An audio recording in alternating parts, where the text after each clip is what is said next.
이 사실 이제 의원님께서 이제 법조인이시기 때문에 이 문제도 많은 관심이 있으실 것 같은데요. 어제 전국 법관 대표 회의가 그 양승태 대법원장 때 법원행정처의 재판 개입 행위가 탄핵 소추 절차까지 검토돼야 한다 이런 뜻을 모았습니다. 그동안 특별재판부 설립 공방에 좀 가려져 있었던 문제인데요. 탄핵 하는 문제, 법관 탄핵 문제 이게 이제 국회에서 좀 논의가 될 것 같아요. 예, 예. 당연히 이제 우리 민주당으로서는 해당 법관들이 헌법 위반을 중대하게 위반을 했다라고 하면 탄핵 소추에 해당되기 때문에 그런 여러 가지 행동을 나서야 될 거라고 생각되고요. 어제 법관 대표회에서도 보니까 53대 43의 비율로 또 중간에 뭐 나간 분도 있고 뭐 이렇다는데 어쨌든 그럴 정도로 법원 내에서도 이런 치열한 논쟁이 있었던 것 같습니다. 그럼에도 불구하고 이렇게 뭐 과반 이상이 법관 탄핵에 대해 뜻을 모았다. 이건 좀 이례적이고 사상 초유죠. 그렇게 한 데는 자초한 측면도 크다. 법원 내 판사들이. 왜냐하면 지금 어쨌든 드러난 의혹이 그것도 이제 진상을 진위가 확인돼야 되겠지만 만약에 법원행정처 대법원에서 그 청와대 쪽 정부 쪽하고 얘기해서 특정 재판에 대한 여러 가지 자문이나 또 정부 쪽의 의향에대로 움직여준 거, 또 일선 재판부에서 판사들이 그 뜻에 따라서 재판을 했거나 연기했거나 또는 결론을 달리했거나 이런 게 많이 있었다면 그거는 사법권에서는 있을 수가 없는 일이 벌어진 겁니다. 아유, 그럼요. 아니 그러면은 이건 뭐 사법권의 독립, 재판의 공정을 통해서 정의에 가깝게 정의에 맞게 판결을 하라고 권한을 부여를 했는데 국민들이 이거는 뭐 그게 아니라 지네끼리 뒤에서 숙닥공 해가지고 이익에 따라서 이권에 따라서 그런 데서 권력에 따라서 왔다 갔다 하고 결론을 달리하고 또 고무줄처럼 왔다 갔다 했다라는 게 사실로 밝혀지는 거니까 사법권이라고 볼 수가 없죠. 그건 시정자패들이 뒤에서 뒷거래한 거 밖에 안 되는 거니까 그거는 당연히 그에 따르는 헌법상 주어진 탄핵 절차에 들어가는 건 마땅하다고 저는 봅니다. 네, 그러니까 이 그 법에 따라서 그런 재판을 하지 않는 법관들 탄핵돼야 마땅하다 이런 그런 계속해서 국민들의 목소리가 커지고 있는데 국회에서 이거 어떻게 받아 안을지 지금 자유한국당하고 바른정당은 좀 부정적이더라고요. 예, 그러죠. 네, 뭐 한국당의 입장을 보면 사법부가 판사 탄핵 소추에 개입하는 것은 상권 분립을 훼손하는 것이다. 이런 논평을 냈고요. 아니 그러니까 개입하는 게 아니고요.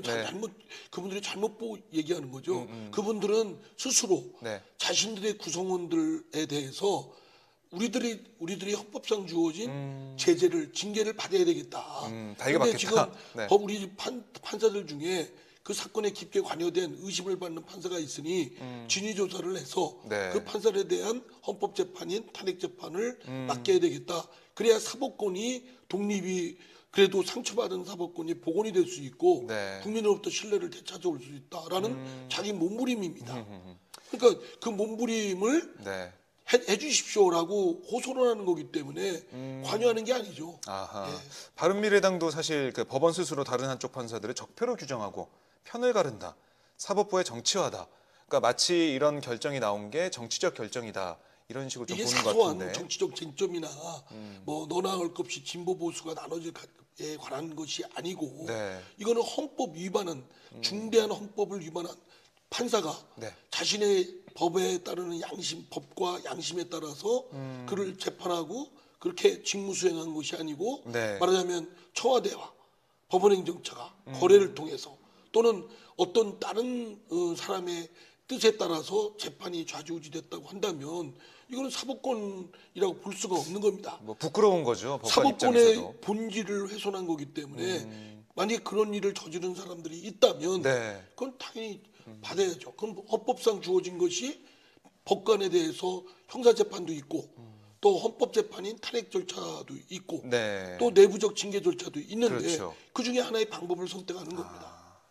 사실 이 판사라고 하면 우리 민주주의의 최후의 보루인데 판사가 이런 모습을 보였다는 것 자체가 국민들 충격을 받았어요. 그래서 촛불도 드시고 막 그랬는데 의원님은 판사 안 하시고 왜 이제 변호사를 하셨어요? 판사를 하셨다면 이런 사안에서 큰 목소리를 내셨을 것 같은데. 당연히 그렇죠. 이건 있을 수가 없는 일이죠.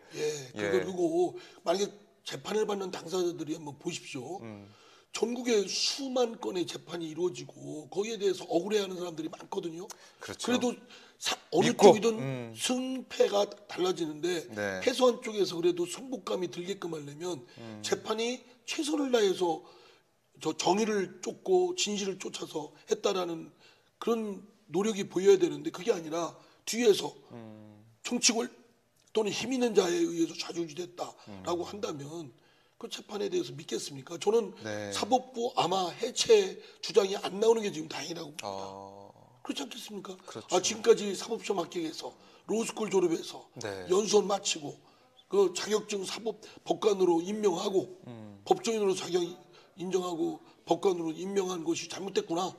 전부 다 인정 못하겠다. 무효화시키자. 이렇게 만약에 국민들이 할 경우는 어떻게 하겠습니까? 그러니까요. 예. 그러니까 이 어떻게 보면 이제 그래서 이 법원 내부에서도 이런 자성의 목소리 탄핵 할 사안이다 이렇게 얘기가 나오고 있는데 국회에 이제 공이 넘어온 셈이에요. 어떻게 보면 국회에서 이걸 탄핵을 추진하냐 안 하냐 이 문제가 남아 있는데 사실 이 의석수로만 보자면은 탄핵 발의할 수 있죠. 그리고 과반을 잘하면 만들 수 있겠다 이렇게 좀 저도 좀 보여지거든요. 민주당, 플러스 그렇습니다. 정의당, 예. 150 바른미래당 명만 일부 예. 무소속 해가지고 넘어설 수 있다는 생각이 드는데 예. 문제는 탄핵소추위원이 되는 법사위원장. 의원님이 법사위원장에 계셨으면 이게 걱정 안 하는데 그렇죠. 법사위원장 예. 자유한국당 의원이에요, 여성교 의원님. 지금 이게 쉽지 않을 것 거기가 같아요. 법원 판사 출신이고 네. 또 그 상임위 운영하는 거 보면 아주 정난하게 정치적 성향이 노골적으로 드러나고 박지원 의원하고 막 싸우고. 예, 편파적으로 하는 것이 너무 드러나고 네. 저도 제가 전임 법사위원장이지만 저는 제가 민주당 소속이었지만 자유한국당, 새누리당 의원들한테 그렇게 안 했습니다. 근데 뭐 보면은 막 그 위원장이 막 거의 뭐 논의도 안 하던데요. 전횡을 일삼, 네. 전횡을 일삼아요. 위원장이 하는데 왜 니들 위원들이 나서느냐 뭐 이러는데 선배 법사위원장이세요. 그 여성교 위원장, 선배 법사위원장. 법사위원장도 급이 다르구나. 이런 생각이 듭니다. 저같이 착하고 훌륭한 법사위원장이 있었고 아무개처럼 좀 그런 사람도 있고 하여튼 그렇게 해서는 안 됩니다. 그리고 네. 이 법 어쨌든 안건이 되면 해야 될 그러니까 권한도 있고 예. 의무도 있습니다. 의결이 된다고 하더라도 이제 헌재에 가서 그렇죠. 헌재 그 재판관 9명 중에 6명이 그 찬성을 해야 탄핵이 되는데 탄핵소추위원이 여성교 위원장이다. 믿업지가 않아요. 믿지 않죠. 예.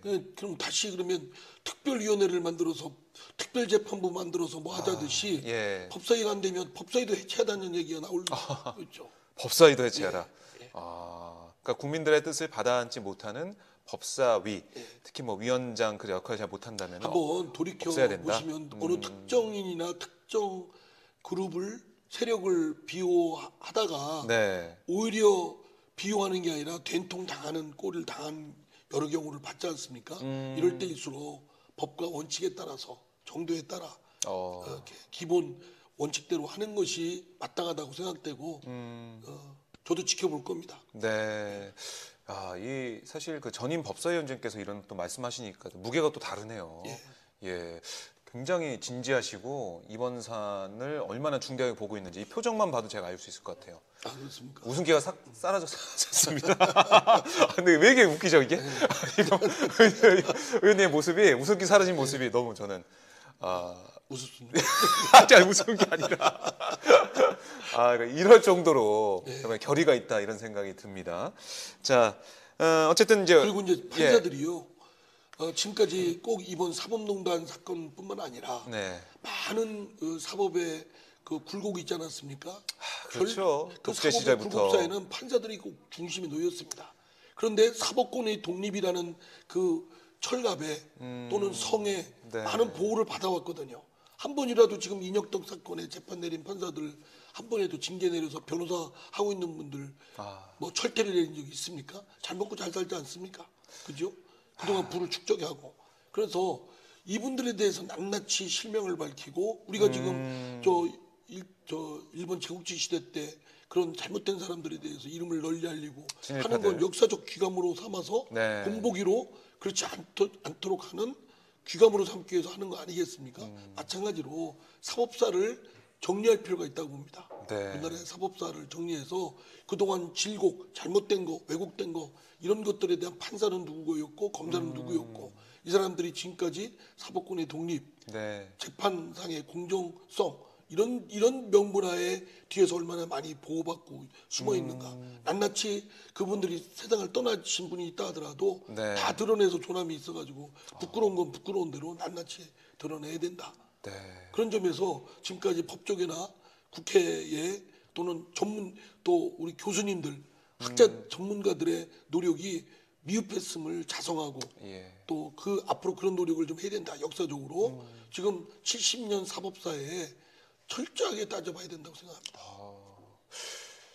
말씀 듣고 보니까 이게 제대로 된 적폐청산을 하려면은 예. 이게 뭐 몇 년 사이에 양승태 그 대법원장 체제 그것뿐만이 아니고 우리가 건국된 이래로 쭉 데려다봐야 될 그런 문제들이 있네요. 지금의 문제는 네. 갑자기 생긴 문제가 아니라 지금까지 축적된 잘못된 것의 산물이라고 생각되거든요. 네. 그렇기 때문에 지금까지 그대로 잘못됐음에도 불구하고 이렇게 지내왔던 사람들이 있잖아요. 네. 그리고 그 사람들이 우리 일본 제국지 시대 때 저쪽 일본 쪽에 붙어서 고위 고관 대작하고 부경화 누렸던 사람들인데 결국 그 우리 저 광복 이후에도 계속 대대로 먹고 살고 지금까지도 고위직이나 사회적 지도층에 누리고 있는 사람들이 있지 않습니까? 네. 부를 축적하면서 그죠? 그런 것들에 대해서 바로잡는 노력이 필요하듯이 사법사에서도 판사 검사들에 대한 낱낱한 진상 규명, 진위하고 파악해서 그에 따르는 공과를 네. 책임을 물어야 된다고 생각합니다. 아하.